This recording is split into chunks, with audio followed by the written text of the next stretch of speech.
ഏവർക്കും മാറ്റി കിച്ചണിലേക്ക് സ്വാഗതം. ഇന്ന് നമുക്ക് ഉള്ളിവട ഉണ്ടാക്കിയാലോ? അതിനായിട്ട് ഞാനിവിടെ 4 വലിയ ഉള്ളി കേട്ടോ. ഞങ്ങളുടെ ഇവിടങ്ങളിൽ ഉള്ളിവട എന്നാണ് കേട്ടോ പറയുന്നത്, സവാള വട, ഉള്ളിവട എന്നൊക്കെ പറയുന്നത്. അതിനായിട്ട് ഞാൻ 4 എണ്ണമാണ് എടുത്തേക്കുന്നത്. നമ്മൾ പെട്ടെന്ന് ജോലിയൊക്കെ കഴിഞ്ഞ് വന്നിപ്പോൾ പെട്ടെന്ന് ഉണ്ടാക്കാവുന്നൊരു സ്നാക്സ് പോലെ കേട്ടോ അത്. നിമിഷം നേരം കൊണ്ട് പരിപാടി കഴിയും. അപ്പോൾ ചെറുതായിട്ട് സ്ലൈസറിൽ വെച്ച് ചെറുതായിട്ട് അരിഞ്ഞെടുക്കുകയാണ് ഞാൻ ചെയ്യണേ. അരിഞ്ഞെടുത്തതിന് ശേഷം ഉണ്ടല്ലോ അത് ശരിക്കും അതിൻ്റെ ഉപ്പ് ഒക്കെ ഇട്ട് ശരിക്കും എന്താ പറയുന്നത്, മിക്സ് ചെയ്ത് നന്നായിട്ട് ഒരു 10-15 മിനിറ്റ് വച്ചതിന് ശേഷമൊക്കെ എടുക്കുകയാണെങ്കിൽ എന്ന് പറഞ്ഞു കഴിഞ്ഞാൽ ആ സവാളയുടെ ഉള്ള വെള്ളം മൊത്തം ആ സവാളയിലേക്ക് സവാള വെള്ളം മൊത്തം പുറത്തേക്ക് വന്നിട്ട് അത് മാറ്റി കഴിഞ്ഞ് കഴിഞ്ഞാൽ നല്ലൊരു ഇതായിട്ട് ഇരിക്കും കേട്ടോ. കുറച്ചുകൂടെ നല്ല ടേസ്റ്റും കാര്യങ്ങളും ഉണ്ടായിരിക്കും. പക്ഷേ എനിക്ക് ടൈമില്ലാത്തത് കൊണ്ട് തന്നെ ഞാൻ ഇപ്പോൾ ആ സവാള അരിഞ്ഞു. അതിനകത്തേക്ക് 2 മുളക് എടുത്തില്ല, അപ്പടി എടുത്തില്ല കേട്ടോ. കാരണം എന്താ വെച്ച് കഴിഞ്ഞാൽ കുട്ടികൾ കഴിക്കാനുള്ളതല്ലേ, അത് നിങ്ങൾക്ക് എരിവ് ഭയങ്കര ഇഷ്യൂ ആയിരിക്കും. അപ്പോൾ ഇതിനകത്ത് പച്ചമുളക് ഇടാം, ഇഞ്ചി ഇടാം, അതിൽ തന്നെ വെളുത്തുള്ളി വെച്ചിട്ടുള്ളവരുണ്ട്, കറിവേപ്പില എടുക്കാൻ പോകാനുള്ള മടി കൊണ്ട് ഞാൻ കറിവേപ്പില എടുത്തില്ല കേട്ടോ. അപ്പോൾ അതും കൂടെ എല്ലാം കൂടെ ഇട്ടിട്ട് മിക്സ് ചെയ്യാട്ടോ ചെയ്യുന്നത്. നന്നായിട്ട് മിക്സ് ചെയ്ത് കൊടുത്തു. ശരിക്കും ആ അല്ലി വേർതിരിഞ്ഞ് വരണം കേട്ടോ നന്നായിട്ട്. ഇതിപ്പോൾ എൻ്റെ ഒരു കിടക്കണയിൽ വേർതിരിഞ്ഞാനുള്ള ടൈം ഇല്ലാത്തത് കൊണ്ട് ഞാൻ വേർതിരിച്ചിട്ടില്ല കേട്ടോ. ഇനി അതിനാവശ്യമായിട്ടുള്ള കടലമാവാണ് ഇട്ട് കൊടുക്കുന്നത്. കടലമാവെന്ന് പറഞ്ഞാൽ ഇത്ര പരുവൊന്നും നമുക്ക് പറയാൻ പറ്റില്ല. അതായത് ആ സവാള ഒന്ന് മിക്സ് ചെയ്ത് നമുക്ക് കുഴച്ചെടുക്കാൻ പറ്റുന്നൊരു പാകത്തിന് കടലമാവ് ഇട്ട് കൊടുക്കുക. അതുപോലെ തന്നെ മൈദയും മിക്സ് ചെയ്തായിട്ട് ഞാൻ ഇട്ട് കൊടുക്കുന്നത്. ആവശ്യത്തിനുള്ള, അതായത് കടലമാവ് എന്തോരമാണ് എടുത്തത് അതിൻ്റെ അത്ര തന്നെ, അത് ഇത്തിരി കൂടുതൽ മൈദ എടുത്താലും കുഴപ്പമില്ല കേട്ടോ. മൈദ എടുത്ത് അതിനകത്തേക്ക് നമുക്ക് നന്നായിട്ട് മിക്സ് ചെയ്ത് പിടിക്കുക. അതായത് സവാള കൂടുതലായിട്ട് നിൽക്കണം. നമ്മൾ സവാള വടയല്ലോ ഉണ്ടാക്കുന്നത്. അപ്പോൾ സവാള കൂടുതലായിട്ട് നിൽക്കുന്ന രീതിയിലും ഇട്ട് കൊടുക്കുക. ഇനി കാശ്മീരി പൗഡർ ഉണ്ടെങ്കിൽ കാശ്മീരി ഇടുന്നതായിരിക്കും നല്ലത്. ഇവിടെ ഞാൻ നല്ല എരിവുള്ള സാധനമാണ് ഇട്ട് കൊടുത്തത്. അതുകൊണ്ട് തന്നെ അതിൻ്റെ അളവ് വളരെ കുറഞ്ഞ രീതിയിലാണ് ഇട്ട് കൊടുത്തത്. മക്കൾക്ക് കഴിക്കാനുള്ളത് കൊണ്ട് ബുദ്ധിമുട്ടുണ്ടാവുന്നു. അപ്പോൾ ഇനി നമുക്കിത് മിക്സ് ചെയ്ത് കൊടുക്കണം കേട്ടോ നന്നായിട്ട്. മഞ്ഞൾപ്പൊടി ഇടുക. ചിലവർ മസാല ഇടണമെങ്കിൽ മസാല ഇടാം, മസാല ഇടണമെങ്കിൽ മസാല ഇട്ട് കൊടുക്കാം. അപ്പോൾ അതിന് ആ ഗ്രേവിക്ക് നല്ലൊരു സ്മെല്ലുണ്ടായിരിക്കും. ഞാൻ ഇങ്ങനെ മാത്രമാണ് ചെയ്യുന്നത്. ഇത്തിരി മുളക് പൊടി, ഇത്തിരി മഞ്ഞൾപ്പൊടി, ഉപ്പും പിന്നെ നമ്മുടെ കടലമാവും മൈദ. ഇപ്പോൾ കടലമാവ് ഇല്ലാത്ത സ്ഥിതിക്ക് നമുക്ക് മൈദ മാത്രം എടുത്തു ഓർത്ത് കുഴപ്പമൊന്നുമില്ല കേട്ടോ. ടേസ്റ്റ് വലിയ വ്യത്യാസങ്ങളൊന്നും വരുന്നില്ല.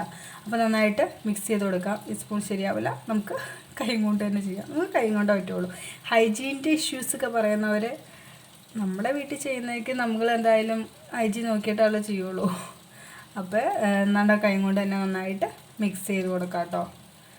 ഇത് ശരിക്കും ഞാൻ പറഞ്ഞില്ലേ 10-15 മിനിറ്റ് ഇത് മിക്സ് ചെയ്ത് വച്ചേക്കുവാണെങ്കിൽ എന്ന് പറഞ്ഞു കഴിഞ്ഞാൽ കുറച്ചുകൂടെ നല്ല സോഫ്റ്റായിട്ടിരിക്കും.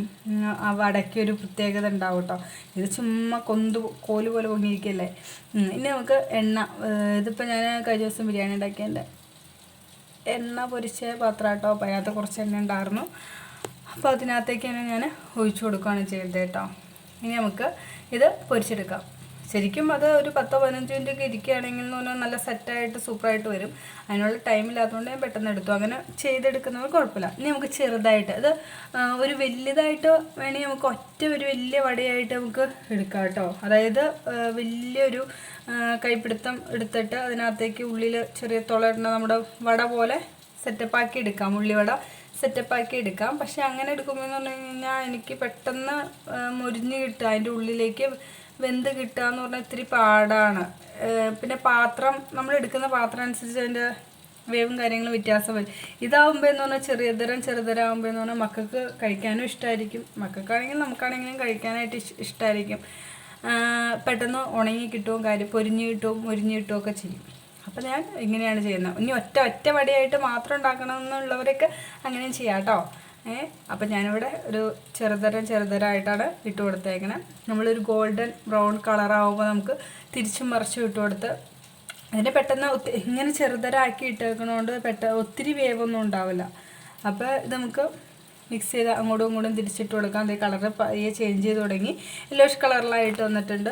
നന്നായിട്ട് മുരിക്കണമെങ്കിൽ, നന്നായിട്ട് മുരിച്ചെടുക്കണമെങ്കിൽ അങ്ങനെയും ചെയ്യാം കേട്ടോ. നല്ല കളറിലേക്ക് മാറ്റി നമുക്ക് നന്നായിട്ട് മുരിച്ചെടുക്കാം. അത് ഓരോരുത്തരുടെ ഇഷ്ടം അനുസരിച്ച് മുരിക്കുന്ന രീതികളിൽ വ്യത്യാസപ്പെടുത്തിയെടുക്കാം കേട്ടോ. അപ്പം ഇത് നന്നായിട്ട് മുരിഞ്ഞു വന്നിട്ടുണ്ട്. അപ്പോൾ അത് അങ്ങോട്ടും ഇങ്ങോട്ടും തിരിച്ചിട്ട് കൊടുക്കാമെന്ന് പറഞ്ഞു കഴിഞ്ഞാൽ എൻ്റെ പാത്രത്തിൻ്റെ കൺസിസ്റ്റൻസി വളരെ കുറവായതുകൊണ്ട് തന്നെ ഓയിൽ ഞാൻ വളരെ കുറവാണ് ഇതിനകത്ത് എടുത്തേക്കുന്നത്. അല്ല പാത്രം ചെറുതായതുകൊണ്ടാണ് അങ്ങോട്ടും ഇങ്ങോട്ടും തിരിച്ചിട്ട് കൊടുക്കാനുള്ള, അതായത് മുങ്ങാനുള്ള ഗ്യാപ്പില്ലാത്തത് കൊണ്ടാട്ടോ ഞാൻ ഇങ്ങനെ അങ്ങോട്ടും ഇങ്ങോട്ടും മറിച്ചിട്ട് കൊടുക്കുന്നത്. അപ്പോൾ ഒത്തിരി ഇങ്ങനെ ചെയ്യുമ്പോൾ ഒത്തിരി എണ്ണ കുടിക്കണ ഒന്നും കണ്ടുവരുന്നില്ല കേട്ടോ ഇങ്ങനെ ചെയ്യുമ്പോൾ. അപ്പോൾ പെട്ടെന്ന് നമുക്ക് വീട്ടിൽ ഒരു 4 മണി പലഹാരം നല്ല പെട്ടെന്ന് നമുക്ക് ചെയ്തെടുക്കാൻ പറ്റും. ഇതിപ്പോൾ നന്നായിട്ട് ബ്രൗണിഷ് കളറായിട്ടുണ്ട്. അപ്പോൾ നമുക്കിങ്ങനെ മൊത്തം പൊരിച്ചെടുക്കാം കേട്ടോ. ഇങ്ങനെ ഞാൻ ഒരു സെറ്റ് ഡാർക്കായിട്ട് വന്നിട്ടുണ്ട്, ഒരു സെറ്റ് ഇങ്ങനെ ആക്കി എടുത്തിട്ടുണ്ട്. ഇതിനായിട്ട് നമുക്ക് സോസ് എടുക്കുകയാണെങ്കിൽ സോസ് എടുക്കാം, എന്ത് വേണമെങ്കിലും നമുക്ക് എടുക്കാം, അല്ലെങ്കിൽ തന്നെയാണെങ്കിലും അങ്ങനെയും കഴിക്കാം. അപ്പോൾ നിങ്ങൾക്ക് എൻ്റെ റെസിപ്പി ഇഷ്ടമായെങ്കിൽ മറ്റുള്ളവരിലേക്ക് ഷെയർ ചെയ്ത് എത്തിക്കുക. Thanks for watching. Love you all.